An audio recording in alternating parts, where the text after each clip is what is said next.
Press video Honda Click 125, magpapalit tayo ng block, ring at saka piston kasi ito ay nagbabawas ng langis. At ito ay almost 5 years na ang kanyang motor.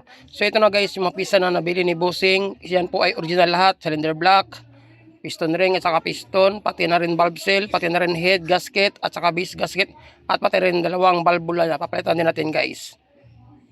Sa mga 6K ang gastos ni Bossing lahat yan guys, na yan po ay genuine lahat. So ito na guys, tabaklasan natin ang kanyang head, ito na mga itsura ng kanyang piston, ito na kanyang block, may gasgas na, pati na rin ang kanyang cylinder head guys. So palitan natin ng valve seal yan, gagrind natin yan guys, ang kanyang brabula. Ito magiging itsura ng mga pisa kapag natuyuan ng langis guys, yun o, grabe, kulay itim na. At ito na mga pisa na gagamitin natin guys at ikabit sa kanyang motor. Ikabit natin ito para pander natin ang kanyang motor at marinig na ang final na tulog ng kanyang makina. Let's go! Nasimbol na natin lahat guys, kaya pander na natin ang kanyang motor.